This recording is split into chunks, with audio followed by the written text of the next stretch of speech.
de montrer une application qui est écrite avec le langage R qui permet en fait de reconnaître des images ou bien de classer des images selon des catégories.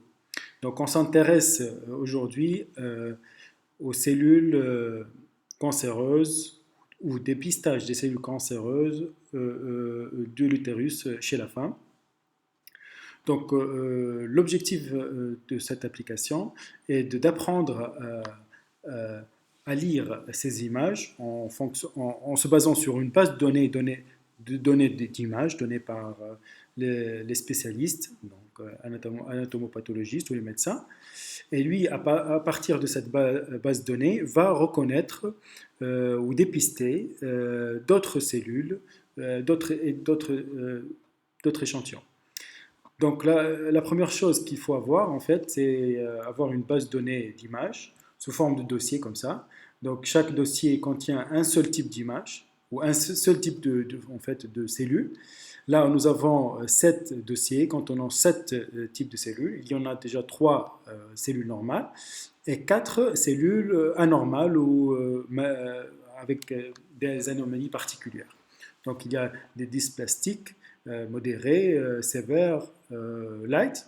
Et aussi, nous avons des cellules cancéreuses au niveau de l'utérus.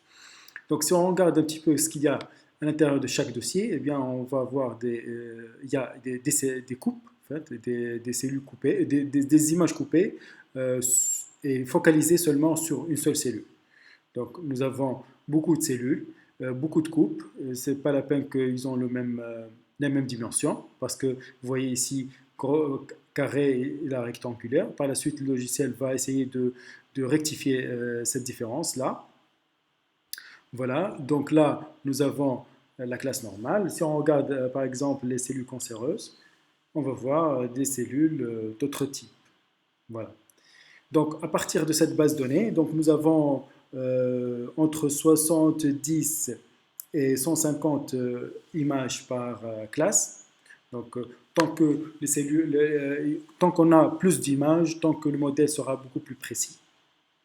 Si on revient à notre interface, eh bien, d'abord, il faut orienter le logiciel vers la base de données d'images. Donc, on clique ici. On va sélectionner le dossier qui contient les différents sous-dossiers d'images. Voilà. Automatiquement, lui va essayer de lister les noms de chaque catégorie, la taille du dossier et le nombre d'images dans chaque dossier, format PNG ou JPEG. Ensuite, on va lui dire de redimensionner toutes les images avec une résolution 28 sur 28, c'est largement suffisant pour lui, et en noir et blanc. Donc après calcul, donc, je l'ai fait avant de commencer la vidéo pour gagner du temps, il va nous rendre un tableau comme ça avec les 7 classes, C1 jusqu'à C7, le nombre d'échantillons de chaque classe et le pixel, la résolution de chaque image. Donc là, les images sont transformées d'une image en fait en couleur à une matrice de chiffres. Par la suite, on va essayer d'utiliser des modèles d'apprentissage automatique. Donc, on va ici utiliser un modèle qui s'appelle CNN, Convolution Neural Network, avec un paramétrage TAN d'activation. Donc, ici, en fait, on va compiler le modèle et on va prélever des échantillons de cette base de données. Donc, 10 signifie qu'on va écarter 10 images de chaque classe pour les tester par la suite. C'est-à-dire on a pris tout le reste pour entraîner le logiciel et on l'a laissé 10 de côté. On va les mélanger par la suite pour lui donner par la suite les 10 images et on va lui dire dans quelle classe appartient. Donc là, on passe à la partie qui s'appelle entraînement. Training the model. Donc on va lui dire de lire de lire en fait les images 100 fois, ou peut-être je vais réduire pour gagner un petit peu de temps, 90. Et là, on va lui dire à chaque lecture, il va prendre une vingtaine d'images. Donc, il va optimiser avec une méthode CGD. SGD, voilà.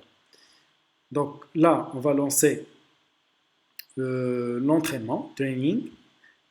Au niveau du training, qu'est-ce qu'on va voir dans la console? On va voir l'accuracy, la précision qui va être affichée à chaque lecture. Donc, par exemple, à la cinquième lecture ou sixième lecture, nous avons une précision de 0,228, ce qui n'est pas intéressant. Donc, à chaque fois, mais à chaque lecture, vous voyez que le niveau de précision commence à augmenter. Parfois, il descend, mais il remonte par la suite. Donc là, cette étape dure le temps où il va faire les 90 ou les 100 lectures. Mais il faut vraiment qu'on aboutisse ici à une précision de 1 pour que le modèle soit bien entraîné et bien fiable. Entre-temps, on va essayer en fait de voir un petit peu ce qu'il y a dans les images. Là, par exemple, c'est une dysplasie légère. Donc voici des cellules. Parfois, on a des taches, c'est pas grave. Donc, mais quand même, nous avons des images assez homogènes. Donc, ce qui est intéressant, ce qu'il faut faire avant de faire apprendre l'ordinateur, c'est de bien choisir et découper peut-être les images. Mais dans notre cas, on va aussi travailler avec des photos entières, c'est-à-dire sans découper les cellules. Donc ici, cellules normales superficielles, donc ils sont caractérisés par un petit noyau et un grand cytoplasme. Donc voilà, et parfois il y a 2 cellules, c'est pas grave. Pour lui, il est capable de s'entraîner à ça.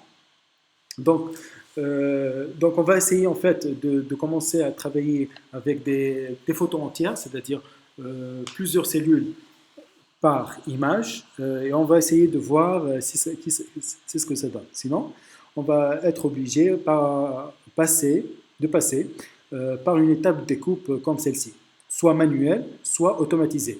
On va essayer de voir ça plus tard, mais peut-être il est possible de découper d'une manière automatique les images. Donc là, on est à la lecture numéro 50. On est à une précision à peu près de 0,7 ou 0,8. Voilà.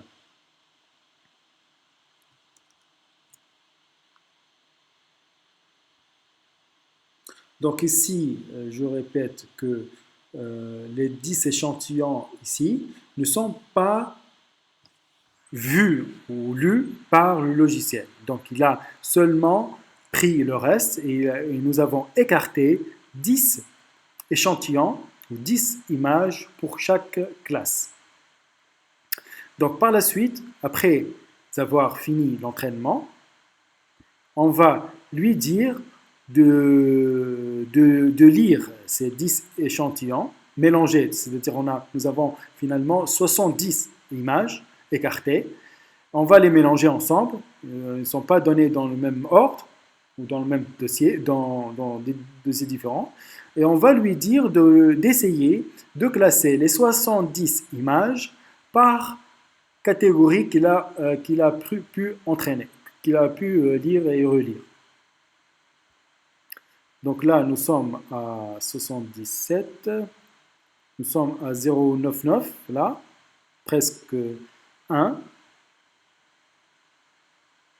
Ce n'est pas tous les modèles et toutes les méthodes qui ont une performance comme vous voyez ici. Il y a des méthodes qui ne dépassent pas 0,2 et on peut aller jusqu'à 200 lectures et sans dépasser 0,2. Donc il a fallu choisir le bon modèle avec le bon paramétrage d'entraînement. En fait, en réalité, il y a beaucoup plus de paramétrage ici et là. Mais là, j'ai mis que seulement les principaux en fait, paramétrages. Tout le reste, c'est fixe parce que en fait, est spécifique, il est fixe et spécifique à ce type d'image. C'est-à-dire si un jour on va changer le type d'image, eh bien, il faut tout refaire et tout refaire, et c'est-à-dire refaire tout le paramétrage à l'intérieur. Donc là, c'est bon, à 70, nous avons une précision de 1, c'est-à-dire que le logiciel a appris à lire et classer ces images-là. Donc maintenant, on va lui dire de prendre ces 70 images et essayer de les classer. Voilà, le résultat, il est rapide. Donc il nous met en ligne les classes qu'il a appris et en colonne les échantillons que nous avons donnés. Predicted class, donc il a prédit 10 images que nous avons données et il les a mis dans C1. C'est-à-dire que c'est juste puisque nous avons 10 images de C1, on a 10 C2, 10 C3, etc. Donc nous aurons pour un meilleur résultat des chiffres seulement sur la diagonale, comme ici, 10, 10, 10, 10, 10. Voilà, donc il a su vraiment, le logiciel a su classer les 70 images selon les catégories. Maintenant, vous allez me dire, oui, peut-être il y a une cellule de classe 2, il a mis dans 1 et inversement, donc ce qui donne 10. Eh bien, le logiciel permet aussi de visualiser les images. Donc, on va choisir par exemple la Moderate Dysplastic. On va voir quelles sont les images classées ici. Voilà. Et donc là, l'expert pourrait facilement repérer les cellules qui sont normales ou anormales.